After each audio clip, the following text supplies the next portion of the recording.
উনি যোগ বলে উনার দেহ ত্যাগ করলেন। পরের কারণে স্বার্থ দিয়া বলি কামিনীরাই বলেছে, এ জীবন মন সকলই দাও, তার মতো সুখ আছে কি কোথা, আপনার কথা বলিয়া দাও। যারা মহৎ ব্যক্তি তারা আপন কথাগুলি ভুলে গেছে। তারা কি করলেন? দেবতাদের জন্য তিনি প্রাণান্ত হলেন। ওরা কনিষ্ঠ আঙ্গুল কেটে নিয়ে বজ্র তৈরি করলেন বিশ্বকর্মাকে দিয়ে। সেই বজ্রে বিদ্যাসুরের নিধন হলো, সেই বজ্র হাতে নিল ইন্দ্র। দেবরাজ ইন্দ্র সেই বজ্র নিজে হাতে কেড়ে নিলেন আর তাকে বধ করলেন। যখন নাকি অস্থিটা কেটে নিয়ে গেল, দধিচি মুনি তো মারা গেলেন। আমরা যেমন ভাগবত শেষ হলে যাদের বাড়িতে দূর দূরান্তে তারা কি করি, হুলাহুলি করে উঠে যার যার মতো বাড়ির মুখে রওনা।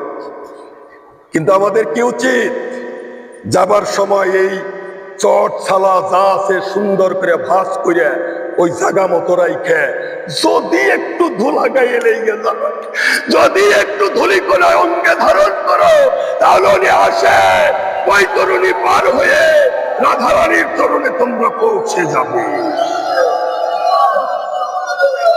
এই যে দধিচির দেহটা রেখে গেলেন, এর কি উপায় হবে?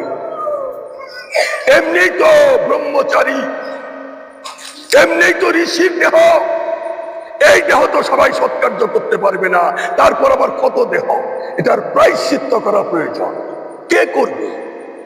সব ভক্তেরা, শিব ভক্তরা সবাই একত্রিত হইয়া নারায়ণের চরণে শরণাপন্ন হলেন। প্রভু গো, আমাদের গুরুদেবকে তো এই কর্ম করেছে, তোমরা কোনো চিন্তা করো না বৎস।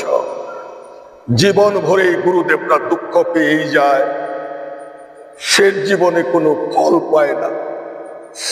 এই জীবনটা তাদের দুঃখে দুঃখে চলে যাবে, কিন্তু এরা যদি একজন কৃষ্ণ ভক্ত পেয়ে যায়, তার সিঁড়িতে উঠে হা কৃষ্ণ বলে জগৎ পালন করে। এই জন্য শাস্ত্রকার বলেন, গুরু মিলে ঘরে ঘরে, শিষ্য মিলে কপালের ফেরে। কপালের ফেরে যদি কোনো একজন শিষ্য ভক্ত পাওয়া যায়, যাবার সময় সেই শিষ্যের তরিতে উঠে গুরুদেব হা কৃষ্ণ বলে জগৎ শুদ্ধ পালন করে বৃন্দাবনে চলে যায়। হে গোবিন্দ, তোমরা কষ্ট পেও না, দুঃখ পেও না।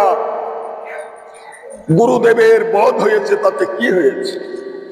আমি আমার সুদর্শন চক্রকে বাঁচিয়ে দিচ্ছি। এই সুদর্শন চক্রের দ্বারা দধিচি মুনির দেহটাকে আমি 4টি খণ্ড করে দিলাম। একটি দিলাম অন্যের উপর। হরিবাসর রজনীর দিন যদি কোনো কৃষ্ণ ভক্ত অন্ন গ্রহণ করে, ব্রহ্ম হত্যার পাপে সে পাপী হইয়া যাইবে। একটি দিলেন জলের উপরে। মারা যখন কলসি ভরে জল আনে নদী থেকে, ঘাগরি যখন ভরেই আবার 2 ঢোলক জল জলে ফেলে দিয়ে ঘাগরি কলস কোলে নিয়ে বাড়িতে আসে। 2 ঢোলক জল ফেললো কেন? সে দুর্গা পূজায় বিড়াল বাঁধার মতো। ওই যে শাশুড়িরা দেখছে, আসলে জানে না ভরা কলস গৃহে আনতে নাই।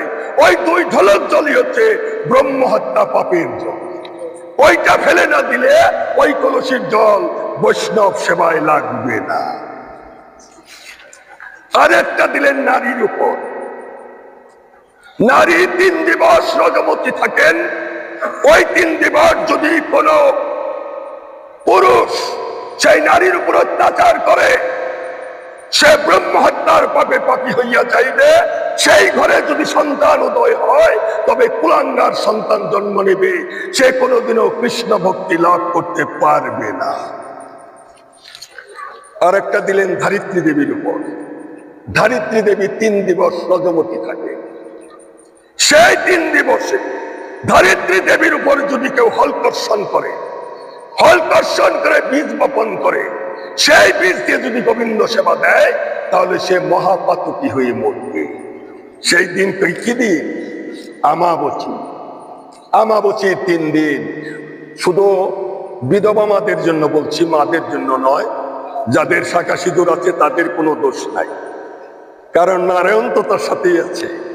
নারায়ণ যতক্ষণ তোমার পাশে আছে, যত বিপদ আসুক, যত ঝড় আসুক, সব নারায়ণ নিজে স্বয়ং গিরি গোবর্ধনের মতো তোমার মাথায় চূড়ার মতো হয়ে থাকবে।